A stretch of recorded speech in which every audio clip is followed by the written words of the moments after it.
We're doing more astrology for 2021 just because some people have asked for as much information as they possibly can. After the last many years, I think everybody's like, what are we up against here? What are we going to be dealing with? And in a nutshell, what I'd like to say is that we're going to get a lot of very fast-paced forward progression. There are going to be some consequences to that, and while to me it's all good news, that doesn't mean everyone feels that way.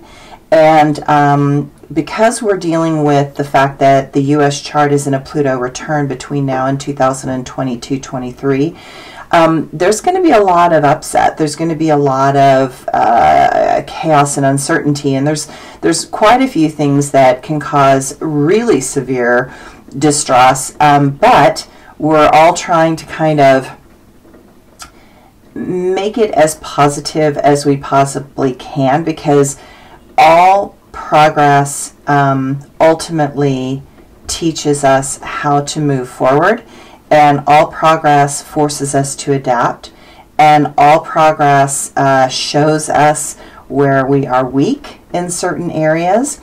And that has to be pointed out. I mean, in the last 4 years, I think a lot of our weaknesses have revealed themselves on lots of levels, governmentally, emotionally, energetically, organizationally, how much we've needed to spend more time with our family. And for some people that's been awesome, and for some people that actually put them through quite a bit, because they were used to kind of having a space to kind of get away from things. And so we've had kind of this forced emotional intensity over the last 4 years that has really taken a toll on people's health. And I think one of the reasons that we've had this global pandemic is the emotional stress and strain, the spiritual stress and strain that the global astrology has been showing everyone.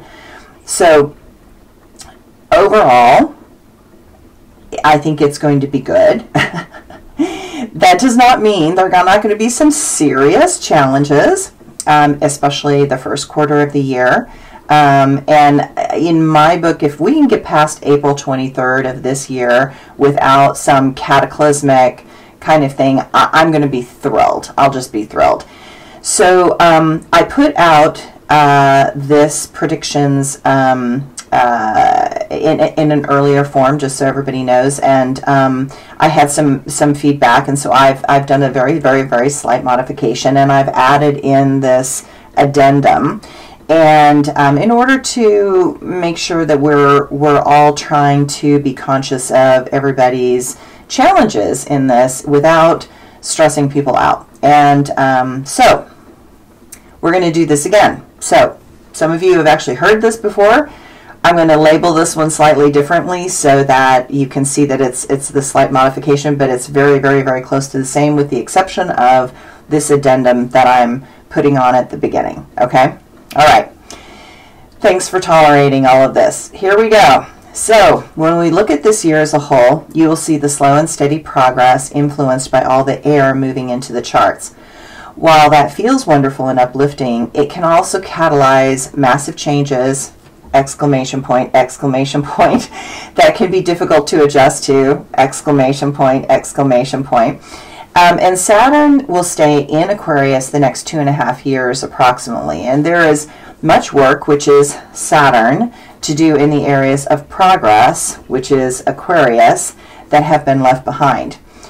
We are really in quite a desperate place that we must return to the places where we care for this earth so the earth will be able to care for us. Jupiter plans on doing a bit of a song and dance as it moves rapidly through Aquarius until the 14th of May 2021. And then it's going to move into Pisces, and that's a really fast pace. And it starts to back up on the 20th of June, and then it will go back into Aquarius on the 29th of July. And it will remain there until December 30th, at which point it will go back into Pisces.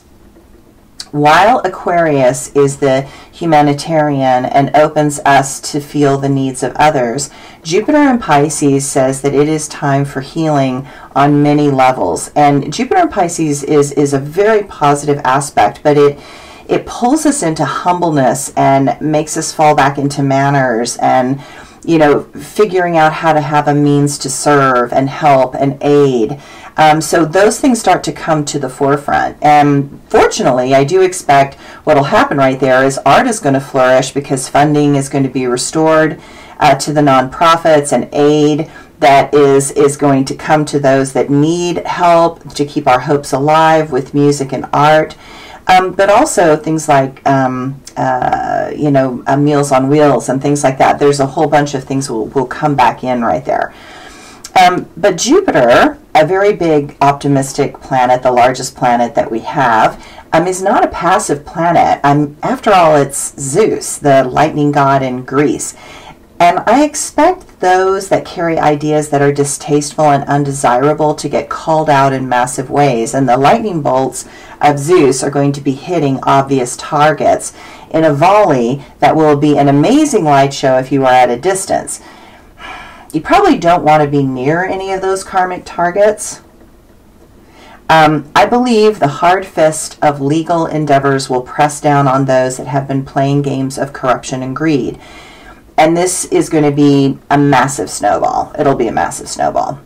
Jupiter in Pisces will make each of us more thin-skinned and sensitive to the external unraveling that is bound to happen in 2021. It's a really good time to learn protection skills and step away from the news when it is overwhelming and unhelpful. Those that have been harmed and lacking the most will find that they are put into a better position and given more respect and support than has been offered in the last 4 years. While Uranus continues in the grounding, comfort-driven sign of Taurus, expect there will be those that do not want to make the massive changes that are going to be required over the next 6 years in the physical plane, in the earth plane, in Taurus, okay?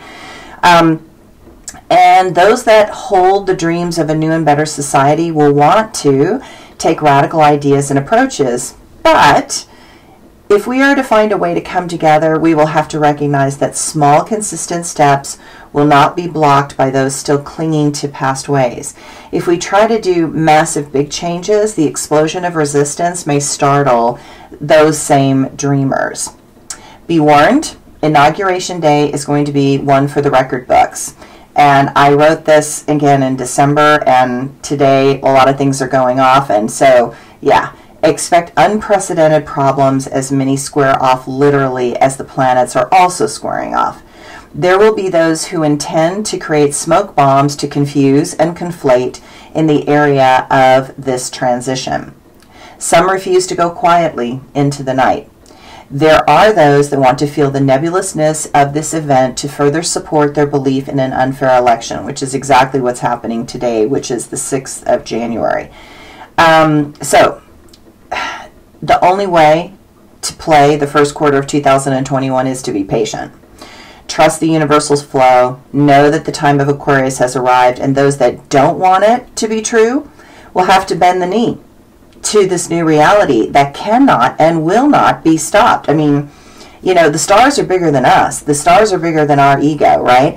So if there is a theme this year, it is accountability and consequence. Take time to look inward at what you need to be accountable for and let the long arm of karma deal with everything else. You do not need to involve yourself in the twists and convulsions of those dying because of the knife they pushed into their own stomachs. In March, we may feel the lightening of the COVID pandemic that we have all been carrying, and it begins to feel as if the train is finally starting to grasp those slippery rails, and movement is becoming more constructive. I have a suggestion. On April 1st, which is April Fool's Day, I would do something symbolic to release the toxicity and foolishness of 2020 and embrace a new self, a new intention, and a new way of being, because by the 11th of April, that change is in full swing. When Jupiter goes into Pisces on May 13th, life begins to feel like something we can relax into and rest. It is positive, and the feelings of creative sensuality are strong through July 28th. It will feel as if all the insanity in the news calms down. Wouldn't that be a shock on the political front? Oh my gosh. And there will be a healthier and more humble connection to each other and our family. I really hope that one comes about. While there is a feeling that we are at the beginning of the end of the COVID pandemic, I don't think that we can fully get out of this until probably the last quarter of the year. We need Saturn and Pluto to kind of end their retrogrades and begin to move us out of this crazy pattern and into a more healthy and happy place. Innovation and problem solving are high on the list, and there is a beautiful opening on the full moon in Aries on October 20th, and you'll have a sense of confidence that you have not felt in 4 years, and it is a relief to all souls. October feels like you are finally being liberated from a prison, and you are finally free to step into a new place, one that is all about healing. There will be a lot of education required for us to fully rebuild our sense of trust in our world, but it will seem not fully possible until the resistance diminishes. I expect to see many that want to continue their dance of denial around the virus and the vaccine, but it will seem more and more ludicrous, ridiculous, to the larger majority of humanity. Those that need to generate problems will try to play those games of the last 4 years, but they will now gain no footing and seem more and more out of touch with the truth and appear childish and absurd. Do not expect things to go back to what you remember. There is no going back from this point on. Forward is the only way, and that fast pace will continue to challenge us and increase its tempo through 2022. 2021 is still going to be this global dance of division and uncertainty. Polarity is going to continue to plague all of us. The anger is still right at the surface and will explode in various ways. Financially, everyone is going to be working harder than ever before. We live in a world that was destroyed from the inside out. The buildings and the things that we thought were sturdy and secure have buckled under the pressure. And so now we have to not only rebuild, but we have to take out a lot of garbage and wreckage, both politically and environmentally, and that will take time. But we are a phoenix that must rise from the ashes and become the ancient firebird that ignites a powerful transformation that changes the very core of our being. We have walked through the fire and it has changed us. We have burned away the toxic karma of generations together. We have become the solution that we are seeking. We are the answer to the problem, and we are here to take each other's ashen hands in love and friendship. No one was spared in the shift. No one is the same. Everyone can see more clearly, and we get to celebrate that reunification with our soul and to discover what that really means in 2021. Okay, thanks everyone for your patience, and good luck.